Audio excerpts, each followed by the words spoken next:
بسم اللہ الرحمن الرحیم، السلام علیکم۔ جو یہاں چور وہ برطانیہ میں بھی چور۔ اندازہ لگائیے کہ 52 لاکھ پاؤنڈ تو جرمانہ ہوا ہے چوری پر، ٹیکس چوری پر۔ میاں نواز شریف صاحب 3 دفعہ کے وزیر اعظم، ان کے بیٹے حسن نواز کو 52 لاکھ پاؤنڈ جرمانہ ہوا ہے ٹیکس چوری پر۔ اب کتنا ٹیکس انہوں نے چوری کیا اور وہ ٹیکس دینا کیوں بنتا ہوگا کہ اتنی دولت کمائی آپ نے؟ 52 لاکھ پاؤنڈ تو ٹیکس جرمانہ ہے، کتنی دولت کمائی ہوگی جس پر انہوں نے ٹیکس چوری کیا، ٹیکس دیا نہیں۔ اندازہ لگائیں آپ، 1 لاکھ پاؤنڈ کا مطلب کتنے کروڑ روپیہ بنتا ہے، کتنے کروڑ روپیہ بنتا ہے، سوچیں۔ جو ان کا ٹیکس واجب الادا ہے، جس پر ان کو جرمانہ ہوا ہے، حساب ہی کو نہیں دولت کا۔ اور پھر یہ کہتے ہیں کہ جناب وہ تنخواہ نہیں لی تھی، فلاں نہیں لی تھی۔ اب لوگ یہ کہہ رہے ہیں کہ یہی کام یہ یہاں پر کرتے تھے، یہی انہوں نے وہاں پر شروع کیا ہوا ہے۔ تو کہیں بھی، چاہے پاناما لیکس ہوں، چاہے دبئی کا پتہ لگے کہ وہاں پر 12 ارب ڈالر پاکستانیوں کے وہاں پر ہیں، کہیں کوئی نام آ جائے، کہیں کوئی دولت نکل آئے، یہ نہیں ہو سکتا کہ زرداری خاندان، شریف خاندان کا وہاں آپ کو نام نہ نظر آئے۔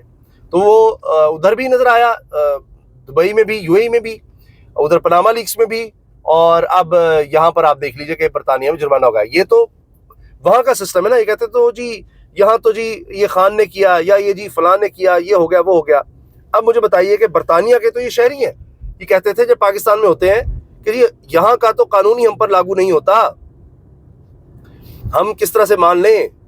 وہ تو مریم صاحبہ کہتی تھیں کہ وہ تو شہری نہیں ہے یہاں کے، میرے بھائیوں پر یہاں کا قانون لاگو نہیں ہوتا۔ تو اب جہاں کا قانون لاگو ہوتا ہے وہاں پر 52 لاکھ پاؤنڈ، یہ ڈالر نہیں ہے، ڈالر سے زیادہ ریٹ ہے جی پاؤنڈ کا۔ تو 52 لاکھ پاؤنڈ جرمانہ ہو گیا ہے برطانیہ میں حسن نواز صاحب کو۔ ان کا بی بی سی پہ بھی انٹرویو بڑا ہوا تھا کہ جی جن اپارٹمنٹس میں آپ رہتے ہیں وہ کس کے ہیں؟ کہتے ہیں آئی ڈونٹ نو، مجھے نہیں پتا، سالہ سال سے وہاں رہ رہے ہیں، ہمیں پتہ ہی نہیں وہ کس کے ہیں۔ یہ تو حال ہے، آج تک اس کی منی ٹریل بھی نہیں آئی۔ وہ قطری خطی آیا تھا، وہ کس کے ہیں، کیا ہیں۔ پھر ان کے بھائی نے جب پاناما لیکس میں پکڑے گئے کہا الحمدللہ یہ ہمارے ہیں۔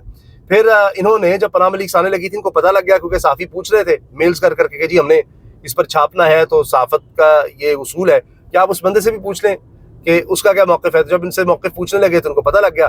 پھر انہوں نے وہی سب کچھ بیچ دیا، وہ محلات بیچ دیے اسے ملک ریاض کے بیٹے کو، اور جتنے کے وہ تھے اس سے زیادہ قیمت پر بیچ دیے۔ ایسی یہ واردات کرتے ہیں کہ دیکھیں جی یہ ساری منی ہماری وائٹ ہوگی کہ ہم نے تو اتنے میں بیچا تھا، یہ سارے وہاں سے آئے تھے۔ اور اسی دولت کی جو آگے منی ٹریل چلتی ہے یا پیچھے آتا ہے، تو اس میں پھر 190 ملین پاؤنڈ بھی پکڑے جاتے ہیں کہ جی یہ کہاں سے آئے، کیا ہوا۔ ملک ریاض کا وہ کیس چلتا ہے، اور وہ کیس الٹا لا کر وہ عمران خان کے خلاف القادر ٹرسٹ کیس میں وہ بنا دیا۔ یہ ان کے انداز ہے۔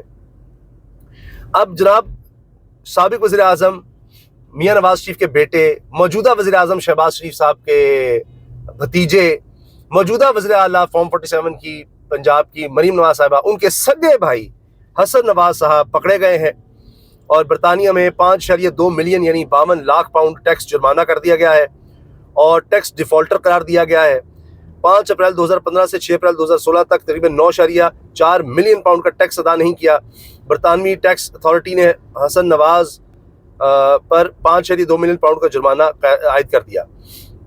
قانونی ماہرین کا کہنا ہے کہ دیوالیہ ہونے کے باوجود حسن نواز پر عائد جرمانے کی وصولی کا امکان موجود ہے۔ برطانوی قوانین کے تحت ٹیکس چوری کے جرمانے دیوالیہ ہونے پر بھی معاف نہیں ہوتے۔ حسن نواز کے خلاف برطانوی حکومت نے سرکاری ویب سائٹ پر تفصیلات بھی شیئر کر دی ہیں۔ اوئے ہوئے ہوئے، کتنی بے عزتی ہے سرکاری سطح پر، اور یہاں اقتدار انجوائے کر رہے ہیں۔ یہ وہی لوگ ہیں، یہ وہی اشرافیہ ہے کہ یہاں پر سرکاری بینک ہوتے تھے، ان سے قرضے لے کر یہ معاف کرواتے رہتے تھے، اور قرضہ لیا اربوں روپے کا، پلاٹ دکھایا کروڑوں کا کہ اچھا جی ہم یہ واپس نہ کر سکے تو یہ پلاٹ آپ رکھ لیجئے گا، اور اس پلاٹ کی ویلیو جس نے لگانی ہوتی تھی وہ بھی سرکاری ملازم ہوتا تھا، اور سرکار ان کے انڈر ہوتی تھی، وہ جتنی مرضی بینک سے ویلیو لگوا دیں۔ یہ تو انہوں نے حال کیا ہے ملک کا، اور ان کی فیکٹریاں آن پیپر کہتے تھے لاس میں جا رہی ہیں، لیکن ان فیکٹریوں کی وجہ سے کئی فیکٹریاں بن جایا کرتی تھیں۔ تو اب وہاں بھی یہ جناب حال ہوا ہے۔ ڈاکومنٹس سامنے آ گئے ہیں اور ہر کوئی اس پر بات کر رہا ہے۔ بات تو میں نے کچھ اور کرنی تھی، لیکن چونکہ یہ اب بریکنگ نیوز آ گئی تو اس پر بات کرنی پڑ گئی۔ اب آ جائیے کہ قومی سلامتی کمیٹی کی پارلیمانی کمیٹی کے اجلاس میں کیا ہوا۔ آپ کے سامنے تو خبریں آئی ہوں گی کہ سب اچھا تھا، بڑا زبردست تھا، اور سب نے بڑی زبردست باتیں کی، اور سب گڈ تھا جی، بڑا زبردست۔ لیکن وہاں چونکہ سارے وہی تھے جو حکومت کا حصہ ہیں، چاہے وہ ایم کیو ایم ہو، چاہے پیپلز پارٹی ہو، دیگر جتنی بھی جماعتیں ہوں، ساری اکٹھی ہیں۔ دو ہی لوگ تھے جو حکومت میں آپ کہہ سکتے ہیں نہیں تھے. ایک تو فضل الرحمان صاحب اور ایک وزیر خیبر پختونخوا علی بن گنڈا پور. اندر کی خبر یہ ہے کہ پہلی دفعہ ہے کہ دونوں نے ایک جیسی باتیں کی ہیں. آپ جانتے ہیں ان کے بڑے اختلافات ہیں, بلکہ کہا جاتا ہے کہ فضل الرحمان صاحب تحریک انصاف کے اگر قریب اتنا نہیں آ رہے تو سب سے بڑی وجہ علی بن گنڈا پور ہے, کیونکہ وہ اسی حلقے سے اسماعیل خان سے الیکشن لڑتے ہیں. یہ ایک مسئلہ بنا ہوا ہے. تو خیر, اب آپ دیکھیے کہ فضل الرحمان صاحب نے وہاں پر کیا باتیں کی ہیں. اندر کی بات یہ ہے, ایک تو فضل الرحمان صاحب نے پارلیمنٹ کمیٹی اجلاس میں عمران خان کا بھی ذکر کیا اور سیاسی سوچ پر اعتماد کرنے پر زور دیا کہ جی آپ جو سیاسی لوگ ہیں ان پر اعتماد کریں. اسٹیبلشمنٹ کے حوالے سے انہوں نے کہا کہ آپ جو سیاستدانوں کا کام ہے ان کے سپورٹ کر کے تو دیکھیں, شاید اس سے حالات بہتر ہوں, ورنہ نہیں. فضل الرحمان صاحب کی پارلیمنٹ کمیٹی کے خطاب میں ادارے کو اپنے گریبان میں جھانکنے پر زور دیا. سوویت یونین کی جنگ اور 9/11 کے بعد دہشت گردی کے خلاف جنگ کے ادارے کی غلط پالیسیوں پر تنقید کی. آمرانہ سوچ کو ترک کرنے کا مشورہ دیا. یہ زبیر علی خان جو ہیں بڑے نوجوان اچھے رپورٹر ہیں, یہ ساری اندر کی خبریں لائے ہیں. علی بن گنڈا پور نے اجلاس کے دوران ادارے اور عوام کے درمیان خلیج کو کم کرنے پر زور دیا. عوام کے غم و غصے کا ذکر کیا اور افغانستان کو دشمن کی بجائے دوست ملک کی طرح انگیج کرنے کا کہا. یہ علی بن گنڈا پور نے وہاں پر باتیں کی. تو یہ نہیں کہ ساروں نہیں, جس طرح بلاول یا شہباز شریف تھے کہ وہ اپنی سی وی پیش کر رہے تھے کہ جی چلتا رہے کام اور بس جی وہ کہتے ہیں نا کہ اقبال بلند ہو سرکار کا, وہ حساب چل رہا تھا دوسری طرف. تو خیر, انہوں نے کہا کہ جی لوگوں میں دوریاں بڑھ رہی ہیں, دیکھنا ہوگا, کرنا ہوگا. اور عوام کا مقدمہ علی بن گنڈا پور مولانا فضل الرحمان نے جامع اور تفصیلی انداز میں رکھا. لیکن جو سوچنے کی بات ہے وہ ہے کہ جو وہاں پر آرمی چیف نے کہا نا کہ گورننس کے خلا کو کب تک افواج پاکستان اور شہداء کے خون سے بھرتے رہیں گے آرمی چیف. اب یہ گورننس کس کا کام ہے؟ گورننس گورنمنٹ کا کام ہے. پچھلے 3 سال سے کون ہے گورنمنٹ میں؟ یہی لوگ ہیں. دہشت گردی کب سے بڑھ رہی ہے؟ پچھلے 3 سال سے بڑھ رہی ہے. بلوچستان میں کس کی گورنمنٹ ہے؟ پیپلز پارٹی کی گورنمنٹ ہے. وفاق میں کس کی گورنمنٹ ہے؟ نون لیگ کی گورنمنٹ ہے. شہباز شریف سامنے بیٹھے ہیں اور آرمی چیف ان کو لیکچر دے رہے ہیں گورننس پہ کہ یہ خون بہ رہا ہے, جو بھی خرابی تباہی ہو رہی ہے یہ ہو رہی ہے گورننس کی ناکامی کی وجہ سے. گورننس ٹھیک نہیں ہے, چیزیں ٹھیک نہیں چل رہی.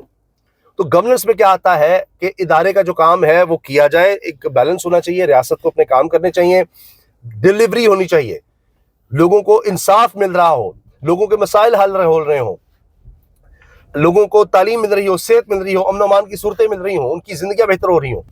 لیکن یہاں کیا ہے, یہاں تو جج انصاف کے لیے چیخ رہے ہیں. اسلام آباد ہائی کورٹ کے جج صاحب نے, جسٹس سردار اسحاق نے جو باتیں کہی ہیں کہ آپ تو میری عدالت کو اس سے بہتر تھا بم سے اڑا دیتے, کہ یہاں ایک کیس چل رہا ہے اور لارجر بینچ بنا کر رجسٹرار جو ہے وہ بتا رہا ہے, بھیج رہا ہے کہ جی لارجر بینچ بن گیا ہے, یہ کاز لسٹ ہی آپ کی ختم ہو گئی ہے. جج کی مرضی کے بغیر کیسے ہو سکتا ہے؟ یہاں تو یہ حال ہے. پولیس کا ادارہ تباہ ہو گیا, ایجوکیشن آپ نے تباہ کر دی. اگر کوئی ادارہ ٹھیک بھی ہوتا ہے تو وہاں پتہ لگتا ہے کہ مریم صاحبہ جس طرح پنجاب فورینزک لیب وغیرہ کا ادارہ اچھا کام کر رہا تھا, اس کو بھی اوپر آ کر بیٹھ گئی ہیں, وہ بھی اپنے پاس لے لیا ہے. تو گورننس کس نے خراب کی؟ تو یہ تو سامنے بٹھا کر اتنی بے عزتی ہے کہ آپ کا آرمی چیف آپ کو آ کر کہہ رہا ہے, سامنے بٹھا کر کہہ رہا ہے, سیاستدانوں کو کہہ رہا ہے کہ گورننس تباہ ہو چکی ہے, گورننس برباد ہو گئی ہوئی ہے, یہ خلا جو ہے ہمیں شہادتیں دے کر ہمیں پر کرنا پڑ رہا ہے. تو یہ جملہ بڑا واضح ہے.